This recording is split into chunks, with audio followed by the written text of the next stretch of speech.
Hello and welcome, RCSchim in the hangar. It's review time once again. It goes like this.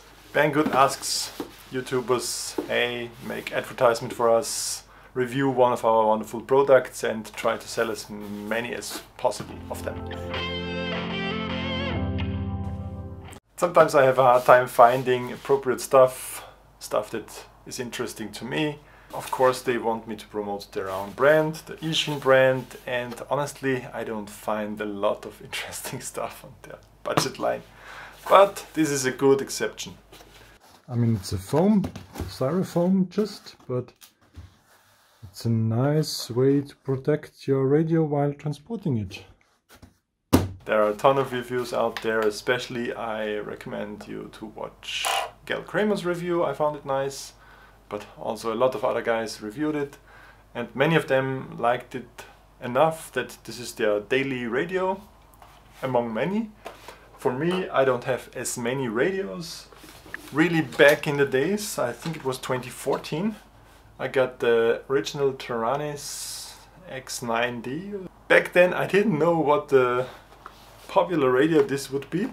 I solely bought it because of the GR bay for my easy UHF system that I back then used. And with the Taranis I learned to love the OpenTX software that it came with. It's just phenomenal.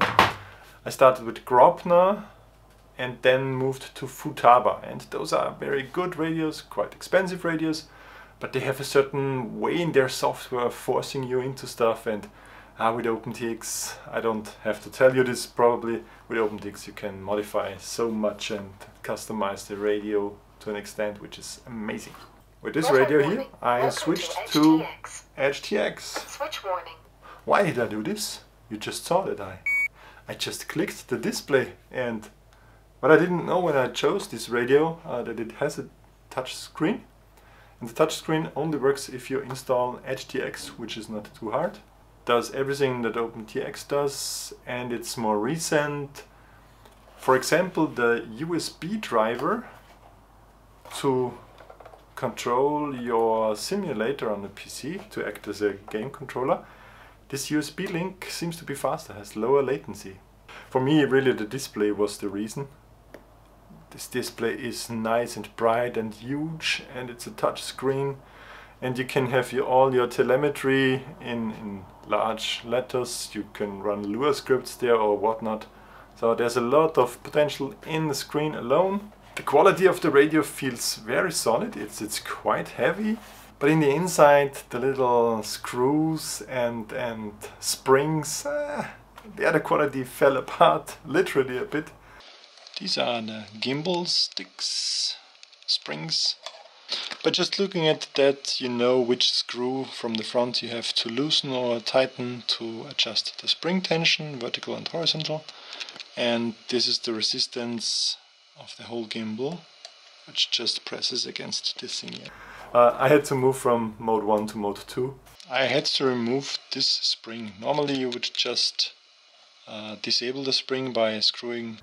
I couldn't adjust the springs enough to have this kind of spring motion, also up and down, but yeah, I suppose it's just my fault. Then we have the antenna connection routed, so UFL connection to the main RF board, so you can swap this antenna if you have to. You need 1.5mm hex for the spring tensions. These two different hex thingies for the screws. And you need a Phillips head for the overall tension here.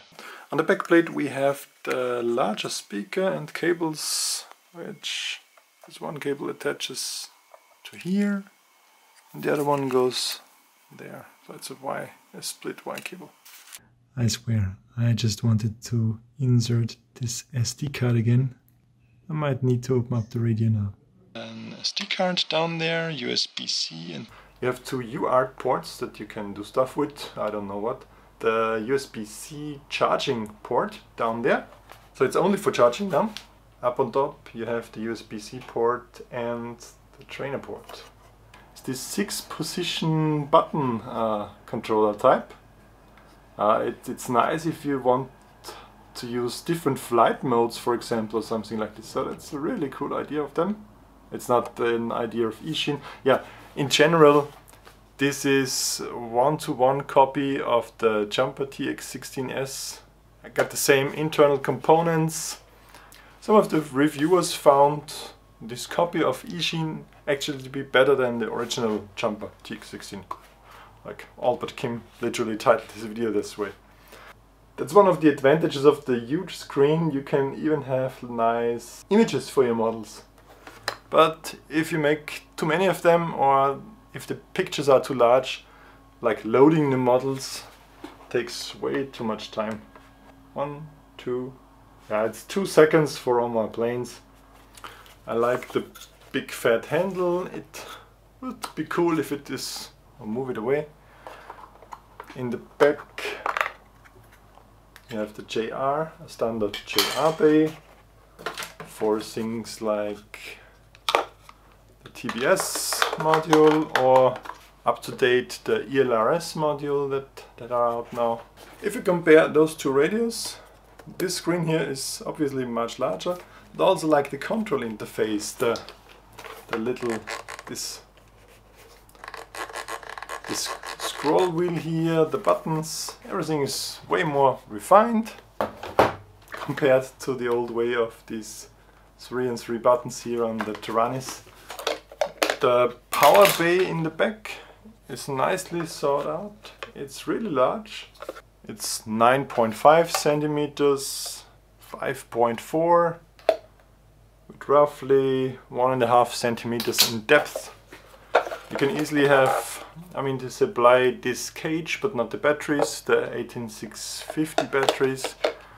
I also used one of those Fat Shark goggle battery packs, a 2S pack. There is a warning here. So powering it is nice and easy, and you can as well charge it in there, of course. It's quite cheap.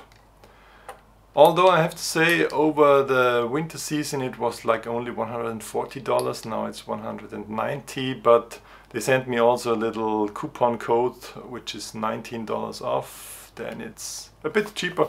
So, but it's still, it's really cheap for what it delivers. Especially if you compare it to those brand names like Futaba, and they still charge you like $400, $500, $600 for a radio, which is way too much. If you're new into the hobby and think about what is the one radio that you will get, this depends a bit.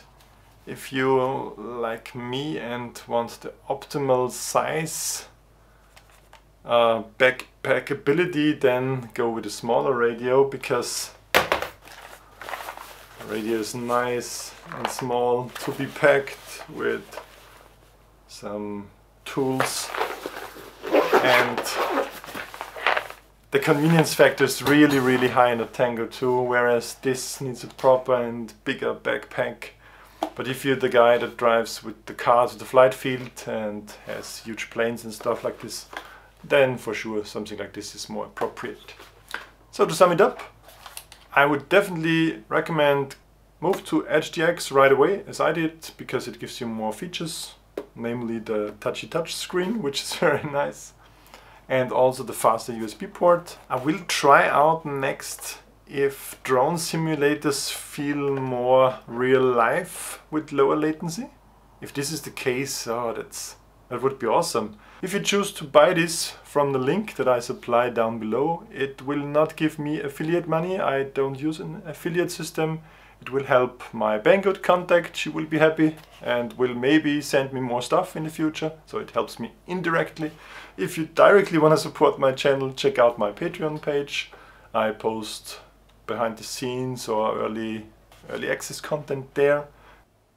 Speaking of Patreon, I'm glad that I can fill a few of these gaps here, this time with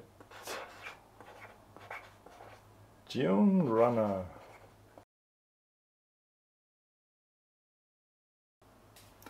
Thanks a lot, patrons, you're awesome. And do me also one favor, there is this one video from a friend that I want to promote, so check out the link of the Caprun Chimera 7 video. It's like only a teaser, a 1-minute video, but it's awesome content. I really like it a lot. So check out his video that I posted down there. I have a really nice FPV ship incoming this week that I'm very much looking forward, and I think I will be able to capture stunning footage with it. So if you're not subscribed already, and if you're here because you're looking for a radio, you also found a nice channel here. Check out my dive videos. That's one thing I want to focus more this year, doing awesome scenery videos, maybe less reviews. So sorry if I cannot review everything that you guys request, but there are a lot of channels out there. You can ask me questions about most of the stuff either on Patreon or in the comments below, or even have a Discord server live. If you're old school, you can mail me. My mail address is also down below. Thanks a lot for watching. See you next time. Bye for now. I have to show you this behind the scenes shot. Isn't it cool? I mean, take a look. Only as a YouTuber you can probably appreciate this, but take a look at how sharp this preview screen is and how big. This really makes it easy for me to see if the stuff that I hold is in focus, which it most all of the time is with the fabulous Sony A7c. A new microphone. I have the Dead Cat on there all the time. And I have a bit of a problem with interchangeable lens cameras. It's a bit of an addiction. Oh God. Yeah, anyhow, that's behind the scenes.